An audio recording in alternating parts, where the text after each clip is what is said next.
Nós estamos aqui para mais um programa nesse canal do YouTube, onde nós estamos gravando capítulo por capítulo da Bíblia, verso por verso, no Novo Testamento. Nós estamos no Evangelho de Lucas e nós vamos ver o capítulo 8 do Evangelho de Lucas. O capítulo 8 do Evangelho de Lucas é muito interessante porque nos revela, começa falando, que Jesus tinha mulheres que o seguiam durante seu ministério. Então não era só os 12 que o acompanhavam, mas havia muitas mulheres que serviam a Jesus, ou seja, discípulas que também acompanhavam esse ministério itinerante de Jesus. Depois o capítulo 8 vai nos falar da parábola do semeador. Parábola é uma coisa interessante. No Evangelho de Lucas é o evangelho que tem mais parábolas, tem mais do que Mateus. Marcos tem menos, João não tem nenhuma parábola, mas no Evangelho de Lucas é o evangelho de mais parábolas. E nós vamos ter a parábola do semeador, que também Marcos e Mateus mencionam. Vamos ter a parábola da candeia, que também é mencionada no Evangelho de Marcos, e a família de Jesus, e Jesus apazigua uma tempestade, e Jesus também vai curar ressuscitar a filha de Jairo, e a mulher que tinha o fluxo de sangue. Logo no capítulo 7, que nós estudamos, nós já vimos um caso de ressurreição do filho da viúva de Naim. Agora no capítulo 8, nós vamos ter a filha de Jairo, sendo ressuscitada, o principal da sinagoga. Então, o capítulo 8, muito interessante. Quero também dar bem-vindo às pessoas que têm assinado esse canal. E quero pedir a todos que assistem esse canal, se tem sido de bênção para você, que divulgue, nos ajude a divulgar, que o nosso propósito é divulgar a palavra de Deus para o maior número de pessoas. Amém? Então, vamos lá, Lucas capítulo 8, começa assim. E aconteceu que depois disso, que andava de cidade em cidade. Jesus tinha um ministério itinerante, ele percorria as cidades da Galileia e ele não parava só numa, ia a Cafarnaum, Betsaida, Corazim, de cidade em cidade. E de aldeia em aldeia, pregando e anunciando o evangelho do reino de Deus. Então Cristo ia, pregava, anunciava o evangelho, no caso o evangelho do reino de Deus. Esse é um termo que Mateus muda um pouco. Em Mateus usa reino dos céus. Raramente Mateus usa a palavra reino de Deus. Como Mateus está escrevendo aos judeus, então ele usa reino dos céus, em vez de reino de Deus. Mas Lucas, como está escrevendo a gregos, Lucas não tem dificuldade nenhuma em mencionar reino de Deus. Então, e aconteceu que depois disso, andava de cidade em cidade, de aldeia em aldeia, pregando e anunciando o evangelho do reino de Deus. E os 12 iam com ele. Note que os 12 discípulos, nós já falamos deles, eles acompanhavam a Jesus. Também algumas mulheres que haviam sido curadas de espíritos malignos. Então nós vamos perceber que, de acordo com Lucas, que é considerado também o evangelho das mulheres, nenhum evangelho aparece tanta mulher como em Lucas. Lucas vai mencionar também que Jesus tinha discípulas e também algumas mulheres que haviam sido curadas de espíritos malignos e de enfermidades. Maria, chamada Madalena. Essa Maria, chamada Madalena, é porque ela era da cidade de Magdala. Então ela ficou conhecida como Maria de Magdala ou Maria Madalena, da qual saíram 7 demônios. Incrível! Maria Madalena possuía 7 demônios. 7 é um número completo, quer dizer, em outras palavras, que Maria Madalena era completamente endemoniada e foi liberta, possuía 7 demônios. E Joana, mulher de Cusa, procurador de Herodes. Então essa Joana trabalhava, né, o marido dela, Cusa, trabalhava para Herodes, esse é Herodes Antipas, e essa mulher então servia a Jesus. E Susana, nós não sabemos nada dela, ela só é mencionada aqui em Lucas 8:3, não é mencionada em nenhum outro lugar. e muitas outras que serviam com suas fazendas. Mas Susana deveria ser também uma mulher proeminente, conhecida, Lucas a menciona, e muitas outras que serviam com suas fazendas. Essas mulheres suportavam o ministério de Jesus, elas também provavelmente costuravam, né, cuidavam das roupas. O próprio Jesus tinha uma túnica tecida de cima a baixo, provavelmente uma dessas mulheres ofereceu ou mandou coser para ele a túnica, não é? Então aqui fala dessas mulheres que serviam a Jesus, iam com eles. É interessante Lucas mencionar essas mulheres que serviam a Jesus com seus bens. Lucas 8, 1 a 3, mostra que Jesus não tinha só os 12, mas que mulheres o acompanhavam em seu ministério. E diz, não eram poucas, diz muitas outras, né? Menciona 3, Maria Madalena, Joana e Susana, mas havia muitas outras. Agora, Lucas vai entrar na parábola. Ele é o evangelho das parábolas. As parábolas são figuras de linguagem usada por Jesus para transmitir uma verdade espiritual. Essa parábola aqui é a mais interessante, chamada parábola do semeador. Diz que se nós não entendermos as parábolas, como entenderemos as demais, não é? Então vamos entender. E ajuntou-se grande multidão. Aonde Jesus chegava, as multidões se ajuntavam devido aos milagres que ocorriam e se ajuntavam para ouvi-lo, né? E ajuntando-se uma grande multidão, vindo ter com ele, gente de todas as cidades, disse por parábolas. Um semeador saiu a semear, e a sua semente, quando semeava, caiu alguma junto do caminho, e foi pisada, e as aves do céu a comeram. E a outra caiu sobre pedra, e nascida secou-se, pois que não tinha umidade. E a outra caiu entre espinhos, e crescendo com ela os espinhos, a sufocaram. E outra caiu em boa terra, e nascida, produziu fruto, 100 por 1, dizendo ela essas coisas, clamavam, quem tem ouvidos para ouvir, que ouça. Muito bem, a parábola é uma parábola que os judeus entendiam bem, porque tinha a ver com a agricultura, que era uma sociedade que vivia da terra, do plantar e do colher. Então Jesus começa a contar uma parábola que a princípio eles estão tentando entender, né? A parábola também não tinha o propósito de esclarecer, às vezes obscurecia para que alguns não entendessem mesmo. Então a parábola é normal, o semeador saiu a semear, não era comum, eles faziam isso, semeavam, uma parte caiu junto do caminho, normalmente jogava-se a semente assim, então caiu junto do caminho, outra caiu sobre pedra, outra sobre espinhos, e finalmente a última caiu em boa terra. São 4 solos diferentes, não é? Um à beira do caminho, outro entre pedras, outro entre espinhos e finalmente boa terra. E Jesus termina, quem tem ouvidos para ouvir, que ouça. Mas aqui a gente não precisa interpretar a parábola, porque o próprio evangelista Lucas vai nos dar o sentido da parábola interpretada por Jesus. Não é? Verso 9 diz, e os discípulos o interrogaram, dizendo, que parábola é esta?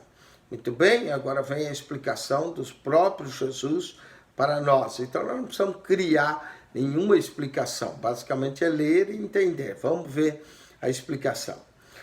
E ele disse, a vós é dado conhecer os mistérios do reino de Deus. Presta atenção, o reino de Deus tem mistérios. E alguns desses mistérios são ditos por parábola, de acordo com Jesus. Mas aos outros por parábolas, para que vendo não vejam e ouvindo não entendam. Então nós vendo isso daqui, ouvindo isso daqui, nós vamos notar que as parábolas não tinham sentido de esclarecer, a não ser para aqueles a quem era dado conhecer os mistérios do reino. Os demais, as parábolas, tinham o propósito de ocultar a mensagem do evangelho, olha, para que vendo não vejam e ouvindo não entendam. Então note que as parábolas não tinham sentido de esclarecer, mas de ocultar. Mas agora Jesus vai explicar a parábola para os seus discípulos. Então, para aquele que é o discípulo, que é dado conhecer os mistérios do reino de Deus, é também dado conhecer o sentido da parábola. Então vamos lá. Essa, pois, é a parábola. A semente é a palavra de Deus. Interessante, a palavra de Deus que nós ouvimos é como uma semente. Agora, os diferentes solos, beira do caminho, pedras, espinho e boa terra, são os corações dos homens, olha só. E os que estão junto do caminho, são esses o que ouvem, e depois vem o diabo e tira-lhes do coração a palavra. Então, quando dizia que caiu junto com a mim, vê as aves do céu, é o diabo. Então, veja bem, são aqueles que estão junto do caminho, esses são os que ouvem. Então, eles ouvem a palavra, mas depois vem o diabo e tira-lhes do coração a palavra. O diabo é especialista em tirar do nosso coração a palavra de Deus, para que não se salve, crendo. Então, o primeiro tipo, caiu à beira do caminho, é de pouca duração. Ele ouve a palavra, mas logo vem o diabo e tira, para que não se salve, crendo. E os que estão sobre pedra são os que, ouvindo a palavra, recebem com alegria. Mas como não tem raiz, claro, entre pedra não dá para criar muita raiz, apenas crê por algum tempo, e no tempo da tentação se desviam. Então, os que estão sob pedra são de pouca duração. O primeiro é de menos duração ainda. Ouve a palavra, mas logo vem o diabo e tira. Esse é o da beira do caminho. Cai entre pedras, dura mais um pouco tempo, mas não cria raízes. E assim que vem a tentação, se desviam. Não é? Quantas e quantas pessoas, nesses anos que eu tenho servido como pastor, tenho visto pessoas que recebem, estão alegres, ficam na igreja 1, 2 anos, e depois, infelizmente, acabam se desviando, né? Quando vem um período de tentação ou de prova, acaba se desviando. Vamos para o terceiro tipo. Então, o primeiro tipo, ao beira do caminho, o diabo veio e roubou. O segundo tipo, não tem raiz, com o tempo, vai se desviar com a tentação. Vamos para o terceiro tipo, não é? E o que caiu entre espinho, esses são os que, ouvindo, indo para adiante, são sufocados com os cuidados e riquezas e deleites da vida e não dão fruto com perfeição. Então, presta atenção, o terceiro tipo dura mais. O primeiro, ouve, logo vem o diabo e tira. O segundo, ouve, fica um tempo, depois vem as tentações, acaba se afastando. O terceiro, dura mais ainda. Ele caiu entre os espinhos, ele ouve e vai até por diante. Mas depois, como está entre espinho, fica sufocado. E aí Jesus vai dizer o que pode sufocar do nosso coração, como é que a palavra de Deus pode ser sufocada do nosso coração. Presta atenção como a palavra de Deus pode ser sufocada do nosso coração. Os cuidados da vida. Então, os cuidados da vida podem tirar a palavra de Deus do nosso coração. Segunda coisa que pode arrancar a palavra de Deus do nosso coração são as riquezas. Né? Jesus já tinha dito que não dá para servir a 2 senhores. O Sermão do Monte, ou há de servir Mamon, que era o Deus das riquezas, ou ao Senhor. Então, as pessoas que querem correr atrás de dinheiro, e aqui vai uma advertência, principalmente para os imigrantes que estão nesse país, que vêm para esse país, veio, claro, para adquirir uma vida melhor, para ganhar dólar, alguns enviam dólar lá para o Brasil para comprar casas, mas presta atenção, você não pode ficar com tanto sufoco atrás do dólar e esquecer de Deus, porque o dólar passa, a vida passa, mas aquele que faz a vontade de Deus permanece. Então, são os que, olha, cuidado para que essa palavra de Deus não esteja entre espinho no seu coração. Os cuidados da vida, as riquezas e os deleites da vida, os prazeres da vida, acaba fazendo que a palavra fique infrutífera e não dá um fruto com perfeição, não é? Então, é aquele que entra na igreja, mas está mais preocupado em ganhar o pão dele, em correr atrás da riqueza, em correr atrás dos prazeres da vida, e fica infrutífera a palavra, como muita gente está hoje, sem dar fruto na igreja. E o que caiu em boa terra são esses que, ouvindo a palavra, a conservam num coração honesto e bom e dão fruto com perseverança. Então, boa terra são aqueles que ouvem a palavra, são aqueles que vão permanecer, vão conservá-la no coração e ter um coração honesto e bom e vão dar fruto com perseverança. Então presta atenção, nós somos chamados para dar frutos. A palavra é a semente. A diferença é aonde cai, os corações dos homens que caem. Que o nosso coração seja uma boa terra. Agora, para ser boa terra, às vezes a terra tem que ser revirada. Note que nenhuma boa terra é uma terra que não foi revirada. A beira do caminho é uma terra dura. Entre pedras, também a terra está dura e entre espinhos a mesma coisa. A boa terra é revirada. Então, talvez seu coração já foi revirado, já passou tantas lutas, tribulações, mas o seu coração está preparado para receber a palavra de Deus, para que ela permaneça no seu coração e se dê fruto. Amém? Parábola muito importante, a parábola do semeador. Vamos para a segunda parábola de Jesus nesse capítulo. É a parábola da candeia. Ele vai dizer, ninguém acendendo uma candeia, a cobre com algum vaso e põe debaixo da cama, mas põe-a no velador para que os que entram vejam a luz. Muito bem, candeia era uma pequena peça que era feita de barro, né, como uma lâmpada, como a gente diz, aquelas lâmpadas que esfregava, saía o gênio, mas nesse caso é uma candeia, punha-se o azeite e aí acendia, ela ficava acesa. Essa candeia, Jesus disse, ninguém acende uma candeia, e aí cobre ela com vaso, ou se bota debaixo da cama, como em Mateus diz, não é?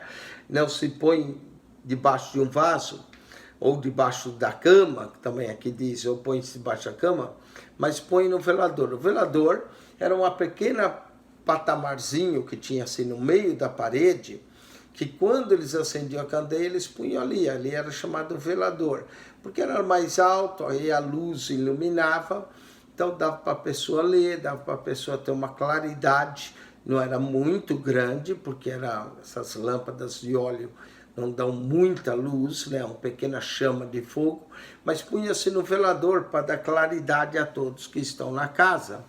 A mesma coisa, a nossa vida, quando ela acende a luz do Evangelho de Cristo, e nós temos luz, nós devemos alumiar outras vidas e não ficar uma luz apagada. Parece que o sentido da parábola da candeia é similar no sentido da parábola da semente, que para não ficar infrutífera, a candeia tem que ser posta no velador para iluminar.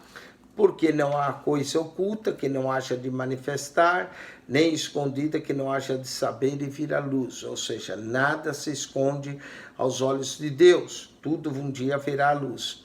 Vede, pois, como vis, porque a qualquer que tiver será dado, e a quem não tiver, até o que parece que tem, lhe será tirado. Alguém pode dizer, mas isso parece que é injusto. Quem tem, se lhe acrescenta, quem não tem, o pouco que tem, lhe é tirado. Note que é o mesmo sentido da parábola do semeador caiu à beira do caminho. Caiu à beira do caminho, porque não creu, veio o diabo e lhe roubou. Aqui é a mesma coisa, o que tem, se lhe é dado. Então é importante que a gente tenha a graça de Deus, tenha o perdão de Deus, tenha a presença de Deus em nós, que mais Deus vai nos dar. Mas às vezes aquele que não tem, até o pouquinho que tem, acaba lhe sendo tirado. Então nós temos duas parábolas, praticamente as duas têm quase que o mesmo sentido, né? Uma fala da semente caiu, deu fruto, e dos outros 3 solos que não deram fruto. A mesma coisa a candeia se acende, a nossa luz deve brilhar, não deve ser posta debaixo da cama, que fica a luz sem dar luz, ou então debaixo de um vaso, mas sim no velador para dar luz. E fala da manifestação, que tudo, que não há nada oculto, que não há de ser manifestado, que vem à luz, não é? Por isso que diz, vê depois como vis, porque a qualquer que tivesse lhe é dado, e ao que qualquer que não tiver, até o que parece tem lhe será tirado.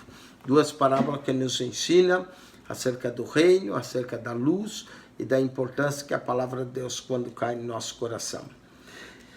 Muito bem, agora vai falar da família de Jesus. Presta atenção na família de Jesus. Eu e você pode fazer parte da família de Jesus, não é?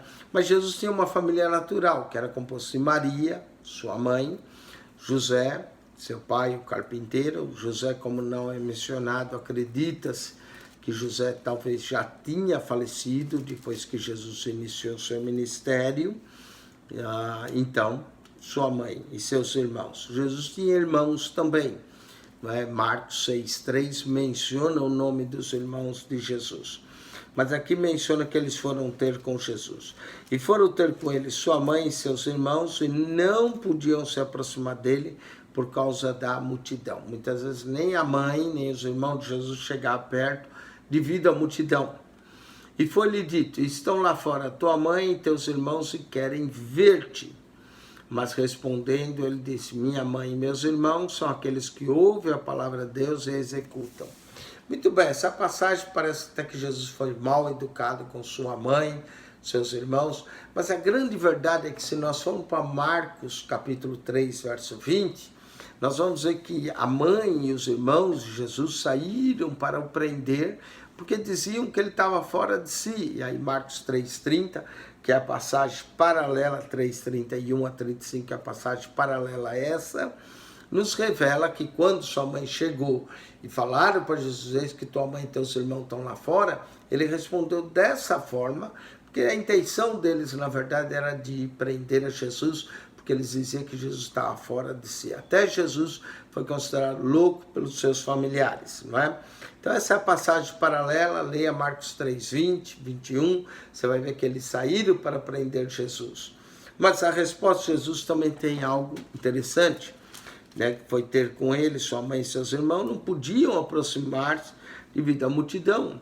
Quando disseram: está lá fora tua mãe e teus irmãos e querem ver-te, a intenção nós já falamos, está lá em Marcos 3,20, Jesus respondeu: minha mãe e meus irmãos,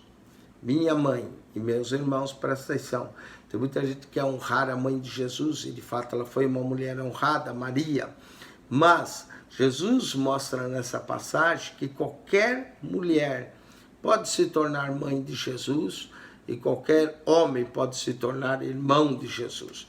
Diz ele: minha mãe, foi Jesus que falou, e meus irmãos são aqueles, vamos ver quem são, a mãe e os irmãos de Jesus real, porque ele tinha os irmãos biológicos e a mãe biológica, mas ele vai dizer: a minha mãe e meus irmãos são aqueles que ouvem a palavra de Deus. Primeiro passo, ouvir. Segundo, e executam, ou seja, ouvem e vivem, ouvem e praticam, ouvem e executam, como Lucas diz, a palavra de Deus. Então, toda pessoa que ouve a palavra de Deus e pratica, faz parte da família de Jesus, da família espiritual. Então, se eu ouço a palavra de Deus e eu procuro praticar e viver, eu estou me tornando irmão de Jesus. Se é uma senhora, ela se torna mãe de Jesus. Se é uma irmã mais nova, se torna irmã de Jesus. Então, presta atenção, a família de Jesus são aqueles que ouvem a palavra de Deus e a executam.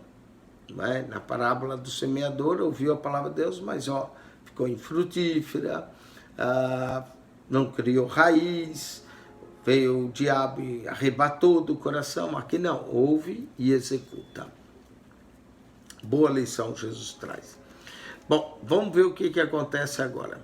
9:21, Jesus parece que vai sair dali onde ele estava, e ele vai atravessar o Mar da Galileia, vai se levantar uma tempestade, Jesus vai acalmar. Muitas vezes se levanta tempestade em nossas vidas e precisam ser acalmadas. Não é? E depois, quando Jesus chega do outro lado, e aí nós vamos ver o porquê dessa tempestade, ele vai encontrar um endemoniado gadareno. A passagem paralela tem Marcos capítulo 4, versos 35 e 41, e depois Marcos capítulo 5 fala do endemoniado gadareno. Vamos continuar. Então, e aconteceu. A palavra aconteceu, ela repete 42 vezes em todo o Evangelho de Lucas, em seus 24 capítulos, a palavra aconteceu aparece 42 vezes. Lucas relata acontecimentos da vida de Jesus, né? Marcos relata o resultado, ele fala logo imediatamente, é a palavra que repete em Marcos, mas em Lucas é a palavra aconteceu. E aconteceu que num daqueles dias entrou num barco com os seus discípulos, e disse-lhes: passemos para outra banda do lago, e partiram. Jesus deu uma ordem para eles ir para outra banda do lago. E navegando, eles adormeceu, Jesus que adormeceu. E sobrevindo uma tempestade de vento, note que a tempestade não era de água, de chuva, mas a tempestade começou com o vento no lago, e o vento batia no lago, criava ondas, como os barcos eram baixos, né, eram barcos pequenos, então qualquer onda fazia com que a água entrasse para dentro do barco.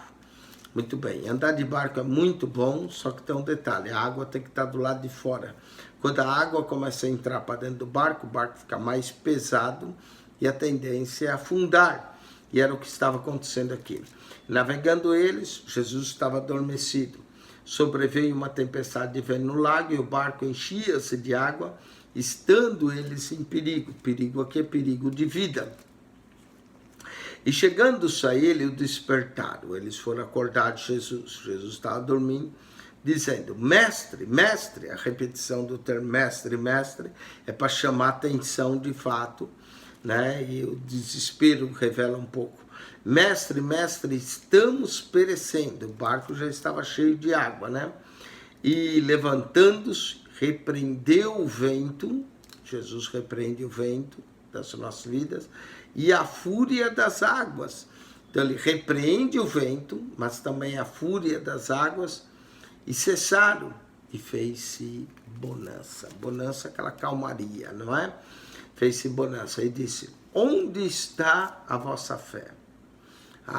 Momentos de tempestades, de lutas, uma das coisas que nós temos que desenvolver não é o medo, como os discípulos ficaram, mas é fé.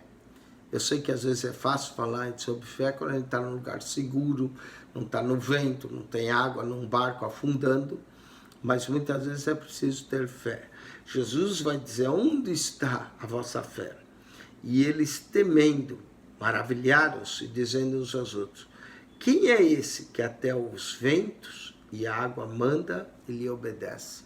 Interessante, os ventos e as águas obedecem a Jesus. Mas muitas vezes o homem e a mulher não quer obedecer a Jesus, não é a voz de Jesus. Eles ficaram maravilhados. A tempestade era feia, eles estavam perecendo, a água cada vez entrando mais, a onda agitando, jogando água para dentro do barco, o vento, não dava para levantar as velas, tinha que abaixar para não rasgar as velas, não é? Então, quando Jesus se põe de pé, repreende, eles ficaram admirados, não é? Eu gosto de falar sobre 5 P's nessa passagem, então eu vou mencionar rapidamente. 5 P, o primeiro P é a palavra de Jesus. Passemos para outra banda. Tudo começa com a letra P. Primeiro P é a palavra de Jesus. Associado com a palavra de Jesus está a promessa de Jesus. Jesus diz: passemos para outra banda. Eles iam chegar do outro lado. O barco não ia afundar, porque barco que Jesus está não afunda. Então presta atenção, a palavra de Jesus, a promessa de Jesus. Aí Jesus estava dormindo, a princípio eles ficaram tentando resolver o problema por eles, mas depois foram despertar. Então, primeiro P, a palavra de Jesus. Segundo P, a promessa de Jesus. Terceiro P, a presença de Jesus. Apesar de o barco estar entrando água, Jesus estava lá. Mesmo que estava dormindo, penso que a princípio, depois eu não penso que Jesus estava dormindo, ainda mais com 12 homens gritando, apavorados, mas Jesus ficou quieto, esperando eles o despertarem, e eles foram despertar. Então nós temos a palavra, a promessa, a presença de Jesus. Aí Jesus se põe de pé, repreende o vento e o mar. Nós vamos ver o quarto P, que é o poder de Jesus. Presta atenção, a palavra, a presença, né? Perdão, a palavra, a promessa, a presença, o poder de Jesus. No meio das nossas tempestades, nós temos que lembrar da palavra. Nós temos que lembrar das promessas de Jesus para nós. Nós temos que lembrar da presença de Jesus em nossa vida. E nós temos que lembrar o poder que ele tem. Quando ele se põe de pé, repreende o vento, repreende o mar. E aqui vem o quinto P, a paz que Jesus oferece. Houve grande bonança. Entendeu? 5 P, vou repetir. A palavra, a promessa, a presença, o poder, a paz de Jesus. No meio das tempestades, lembre da palavra, lembre das promessas de Deus, lembre que Cristo está presente, lembre do seu poder, que Ele tem poder para acalmar os ventos da nossa vida, tem poder para acalmar as tempestades da nossa vida e a paz que Ele nos oferece, que nós temos nele. E os discípulos ficaram admirados. Mas quem é esse que até o mar e o vento lhe obedecem?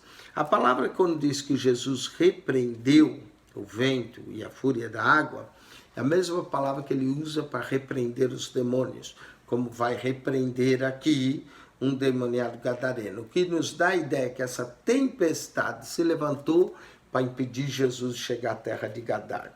Muito bem. E navegaram para a terra dos Gadarenos, que está de fronte à Galileia. Normalmente fica do lado leste do mar da Galileia, a terra de Gadar. Enquanto Cafarnaum está a oeste, então Jesus vai atravessar. Essa tempestade levantou para impedir, mas eles chegaram do outro lado, está de fronte da Galileia.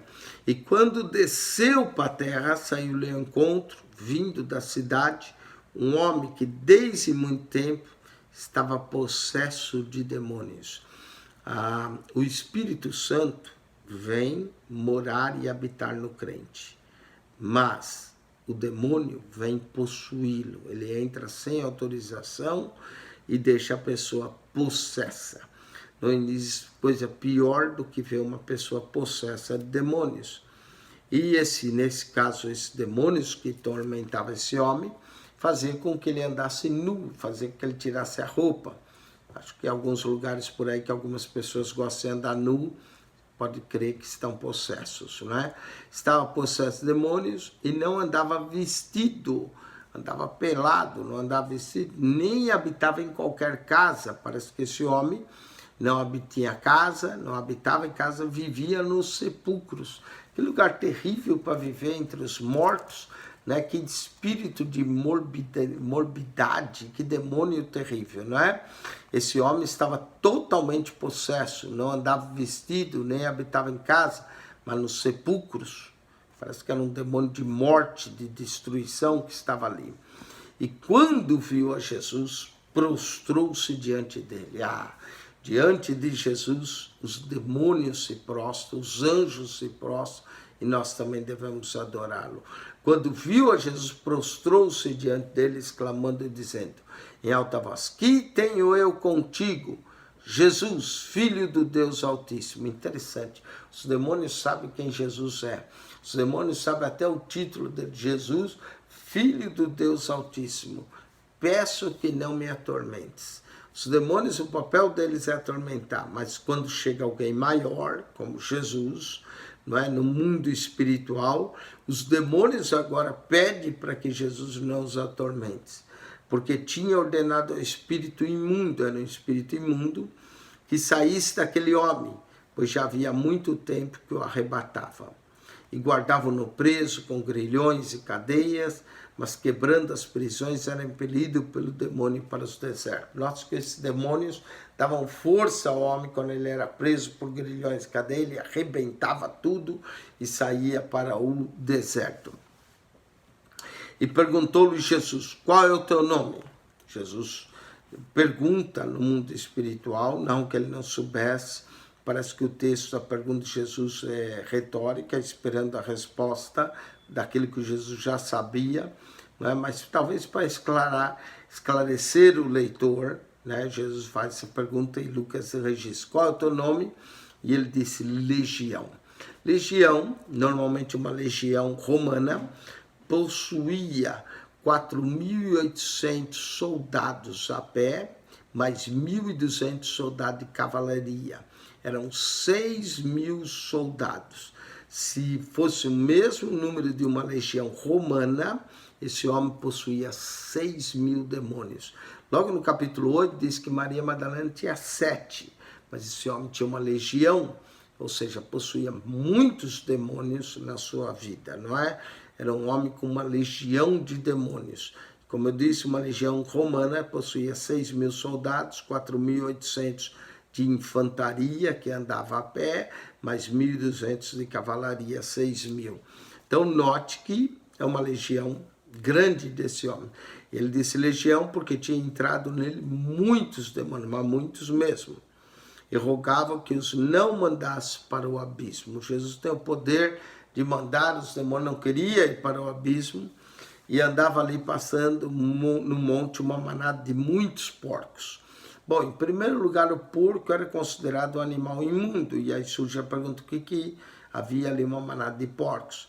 Mas como a Galileia é conhecida como Galileia dos gentios, provavelmente esses porcos não pertenciam a judeus, mas sim a gentios que viviam ali. Jesus vai permitir que os demônios entrem, porque o porco era considerado animal imundo, o espírito também é imundo, então o espírito imundo procura o animal imundo. E Jesus vai mandar uma manada toda embora, resolver o problema daquele de criar animais imundos ali, e ao mesmo tempo libertar o homem, não é? E andava passando uma manada de muitos porcos, e rogava que se fosse entrar neles, e concedeu-lhe. Jesus concedeu, vão. E tendo saído os demônios do homem, entraram nos porcos. E a manada precipitou um despenhadeiro no lago e afogou-se. Foi-se uma manada inteira. Esse é o valor que um homem tem para Deus. Um homem vale mais do que uma manada de porcos, não é?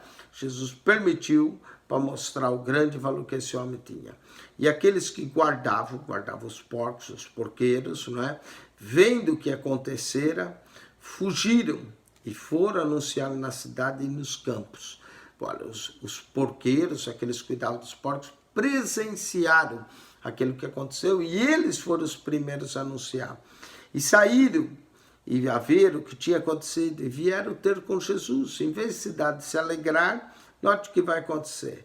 Acharam então o homem de quem havia saído os demônios, vestido e em seu juízo assentado aos pés de Jesus, e temeram. Então todos conheciam o homem como endemoniado, mas agora eles vão achar o homem vestido, aquele que andava nu, sentado aos pés de Jesus, não é? E quando eles viram o homem em perfeito juízo, eles temeram. O temor se apoderou deles todos. E os que tinham visto contaram também como o homem fora salvo, aquele endemoniado. E toda a multidão da terra dos gadarenos ao redor lhe rogou que se retirasse deles. O temor se apoderou tanto que eles pediram que Jesus fosse embora. Ficaram com medo de mais porcos ou outras manadas serem destruídas, porque estavam possuídos de grande temor. O texto diz que houve um grande temor neles. E entrando ele no barco, voltou. E aquele homem de quem havia saído os demônios rogou que o deixasse estar com ele, mas Jesus o despediu, dizendo: torna para a tua casa e conta quão grandes coisas se fez Deus. E ele foi apregoando por toda a cidade quão grandes coisas Jesus lhe tinha feito. Jesus não pôde ficar em Gadar, devido aos habitantes pedir para ele ir embora, mas Jesus deixou um representante ali, um ex-endemoniado, um ex-homem que tinha uma legião de demônios, se torna um pregador e vai de cidade em cidade anunciando o que Jesus fez por ele.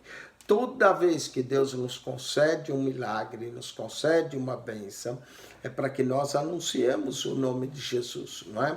Outra coisa interessante dessa passagem, Jesus atendeu o pedido dos demônios, mas não permitiu que o homem fosse com ele. Muitas vezes, porque o pedido dos demônios fazia sentido. Os demônios queriam entrar nos porcos, eles eram espíritos imundos e procuraram animais imundos. Jesus concedeu-lhes. Mas o pedido desse homem, que queria ser mais um discípulo de Jesus, nesse caso Jesus não concedeu, porque tinha um propósito maior. Então o que nós aprendemos? Que na oração Deus pode responder sim, Deus pode responder não, e Deus pode responder espere. Quando Deus responde não, é porque ele sempre tem um propósito maior. No caso, se o homem queria ir com Jesus, a resposta foi não, porque o propósito maior é que o homem fosse e anunciasse nas cidades o nome de Jesus, e muita gente cresce por ele e se arrependesse. Paulo também tinha um espinho na carne, do qual orou, e Deus disse não, porque o propósito do espinho na carne era para que o poder de Jesus se aperfeiçoasse na fraqueza de Paulo. Nós não sabemos o que era o espinho, mas sabemos que a resposta foi não. E Paulo orou 3 vezes, mas a resposta foi não. Quando Deus diz não, o propósito dele é maior. Deus pode dizer sim, Deus pode dizer não. E a terceira resposta, Deus pode dizer espere. Às vezes ainda não é a hora. Mas nesse caso, esse homem, não. E o homem voltou e foi contar todas as cidades quão grandes coisas Jesus lhe tinha feito. Vamos agora concluir o capítulo 8 com mais 2 histórias de milagres. Uma mulher de um fluxo de sangue e a filha de Jairo, que estava moribunda e veio a falecer. E aconteceu quando voltou Jesus voltou lá da terra de Gadar, atravessou o mar da Galileia de novo. A multidão recebeu porque todos o estavam esperando, não é? Jesus tinha partido, eles ficaram esperando e o recebeu. E eis que chegou um varão de nome Jairo, que era o príncipe da sinagoga. Então veio esse Jairo, príncipe da sinagoga, o principal da sinagoga, e prostrando-se aos pés de Jesus, rogaram que entrasse em sua casa. O fato de Jairo prostrar aos pés de Jesus é interessante, mostra humildade, mostra reverência, mostra temor e adoração. Não era comum um judeu se prostrar diante de uma pessoa, porque o único que queria se prostrar diante de Deus, mas Jairo, em meio ao seu desespero, se prostra diante de Jesus, porque tinha uma filha única, de quase 12 anos, que estava à morte. Terrível a dor desse pai, Jairo, ao ver a sua filha moribunda à beira-morte. E indo, apertava a multidão. E uma mulher que tinha um fluxo de sangue havia 12 anos. Essa história é similares. A menina tinha quase 12 anos e a mulher sofria do fluxo de sangue 12 anos. Mas nessa história há contrastes. Nós não sabemos o nome dessa mulher e em nome de Jairo nós sabemos, não é? Então, Jairo veio abertamente e pediu para que Jesus entrasse em sua casa. A mulher vem ocultamente, esse é outro contraste. Mas são histórias paralelas e uma história está aí dentro da outra e mostra que Jesus tem o poder para curar, não é? E para ressuscitar mortos. No caso aqui, também tem outra coisa que está associada, uma mulher com fluxo de sangue era considerada imunda. A filha de Jairo, quando morre, também era considerada imunda e não podia se tocar alguém que fosse imundo, tocasse uma coisa pura, a coisa normalmente que era pura ficava impura, não é? E o corpo de morto, mesma coisa, uma coisa impura ficava pura. Mas Jesus vai mostrar que ele, quando a mulher toca ele do fluxo de sangue, ele não fica impuro, mas a mulher é curada. Quando ele toca a filha de Jairo, ele não fica impuro, mas a filha de Jairo volta à vida. Isso mostra, isso havia um lugar no Antigo Testamento, quando uma coisa impura tocava uma coisa pura, em vez dessa coisa ficar impura, ela ficava pura e purificava a nação toda, era no dia da expiação, Levítico 16, chamado Yom Kippur, dia da expiação, quando o sumo sacerdote entrava no Santo dos Santos com sangue, que era uma coisa considerada impura, e espargia contra o propiciatório, em vez de o propiciatório ficar impuro, toda a nação era purificada de seus pecados. O que isso significa? Que aquele que estava no Santo dos Santos saía e agora andava pelas ruas de Jerusalém. Jesus é a encarnação daquele que estava no Santo dos Santos, agora andava. Então, quando vê uma mulher do fluxo de sangue, que é impura, toca em Jesus, em vez de Jesus ficar impuro, a mulher vai ser purificada. Quando Jesus chega na casa de Jairo e toca na filha desse que estava morta, em vez de Jesus ficar impuro, a filha vai ter a vida de volta. Espero que você entendeu esse detalhe. E uma mulher que tinha um fluxo de sangue, que havia 12 anos, e gastara com os médicos todos os seus haveres, e por nenhum pudera ser curado. Então note que essa mulher, talvez sim a posses, conforme ela começou a ter o fluxo de sangue, ela começou a ir aos médicos. Por 12 anos ela sofreu na mão dos médicos, gastou tudo o que tinha, todos os seus haveres, não é? E por nenhum pôde ser curada. E chegando, é interessante, Porque uma pessoa que sofre 12 anos, vai de médico a médico, gasta tudo, normalmente essa pessoa perde a fé e a esperança. Mas essa mulher, ao ouvir falar de Jesus, teve muita fé. Ela não tinha mais nada, ela não tinha nada para pagá-lo. A única coisa que ela tinha era a fé. Mas a fé, quantos sabem, vale mais do que o dinheiro. Era o que a mulher tinha. Ela tinha fé e veio a Jesus. E chegando por detrás dele, tocou na orla da sua veste. E logo estancou o seu fluxo de sangue. Olha que coisa maravilhosa. Em vez de Jesus ficar impuro, a mulher foi purificada, o fluxo de sangue estancou. E disse Jesus, quem é que me tocou? E negando todos, disse Pedro. Pedro era sempre aquele que falava quando era para falar e falava quando era para estar calado. Nessa hora agora Pedro vai falar. E disse os que estavam com ele, mestre, a multidão te aperta e te oprime e diz, quem é que me tocou? É claro, centenas de pessoas estavam tocando. Mas Jesus sentiu que alguém tocou de forma diferente. E disse Jesus, alguém me tocou, porque bem conheci que de mim saiu virtude. Jesus tinha conhecimento da virtude que saía do seu corpo para curar. Então, vendo a mulher que não podia ocultar-se, aproximou e temendo e prostrando-se ante ele, declarou diante de todo o povo a causa porque lhe havia tocado e como logo sarara. Que coisa maravilhosa. E ele diz, tem bom ânimo, filha, a tua fé te salvou, vai em paz. Olha só coisa bonita, coisa linda, não é? Jesus vai dizer, tem bom ânimo, filha, a tua fé te salvou, vai em paz. Mas esse evento retardou a chegada de Jesus à casa de Jairo, que a filha já estava à beira da morte. Não é? Estando ele ainda falando, verso 49, chegou um da casa do príncipe da sinagoga dizendo, a tua filha já está morta, não incomodes o mestre. Imagina a dor do coração de Jairo, que foi correndo a Jesus, quando Jesus vem vindo, interrompido por essa mulher, e isso causa a morte de sua filha. Que dor Jairo sentiu, e alguém vem e diz, a tua filha já está morta, não incomodes mais o mestre. Jesus, porém, ouvindo, respondeu dizendo, não temas, crê somente e será salva. Olha como a fé é importante. Duas histórias de fé. Da mulher que vem, pede e é curada. De Jairo que veio e pediu, a filha estava à beira da morte, mas agora morreu. E Jesus disse para Jairo, não temas. Sabe, momentos de problemas, dificuldades, nós temos que ouvir a voz de Jesus dizer para nós, não temas. Primeira coisa, não temas. Segunda coisa, crê somente.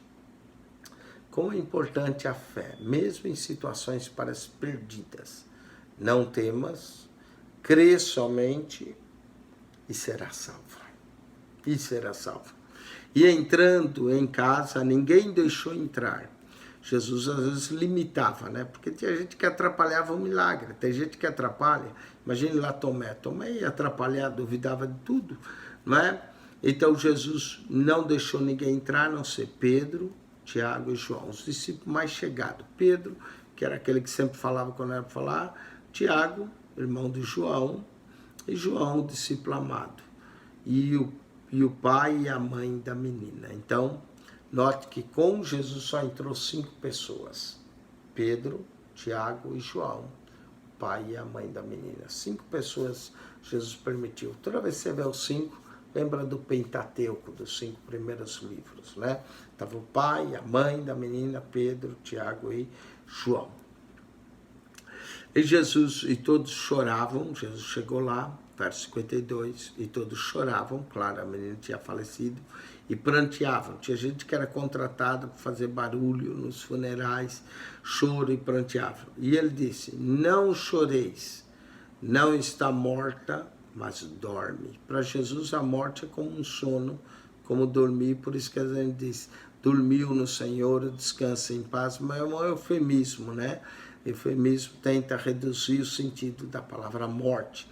No caso, Jesus disse, não choreis, não está morta, mas dorme. Para Jesus o sono era o sono da morte, não é? E ele ia despertá-la. Mas ele, pegando-lhe Não dorme. Verso 53 é interessante. Quando Jesus disse, não chores, não está morta, mas dorme. Verso 53, ouve o que diz aqui. E riam-se dele. Imagine só, riram de Jesus. As pessoas que estavam chorando passaram a rir. Acharam que Jesus era um grande comediante. Foi lá fazer comédia, dizer que a menina não estava morta, mas estava dormindo. Riram-se dele, debocharam dele. Tem gente que fica, riram de mim. Pois é, riram de Jesus. Riram-se dele sabendo que ela estava morta. Esse Jesus está por fora, não é? Mas ele, pegando na mão, clamou dizendo, levanta-te, menina. Levanta-te, menina. Pegou na mão dela, levanta-te, menina. A menina tinha morrido, todos sabiam que ela estava morta.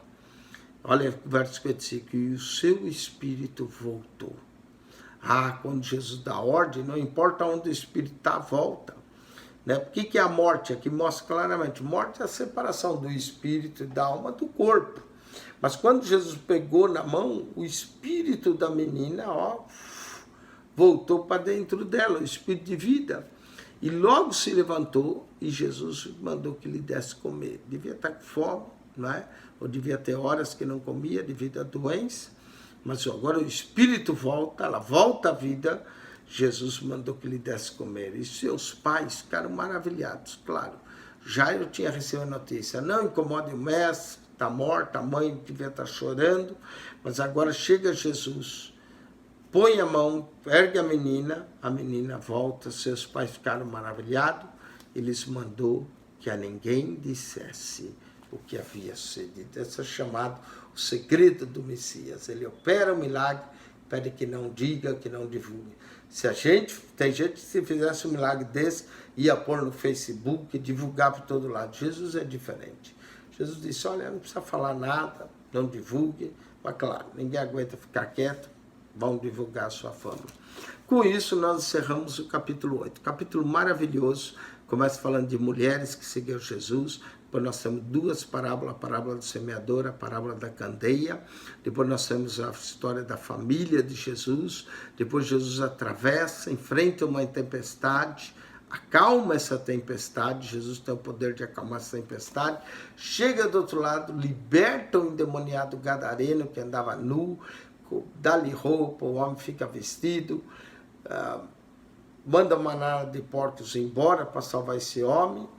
Esse homem se torna um pregador, vai contar de aldeia e cidade o bem que Jesus lhe fez. Jesus atravessa o Mar da Galileia de volta, chega do outro lado, vem Jairo, com a filha que está à beira-morte. Quando Jesus está indo, vem essa mulher do fluxo de sangue, toca, é curada, um exemplo de fé. Chega na casa de Jairo, não temas, chegou a notícia, tua filha morreu, porque incomoda. Jesus disse, não temas, crê somente, não é? E será salva. Chega lá, Jesus toca, levanta a menina, milagre tremendo, e aí Jesus pede, não conta nada.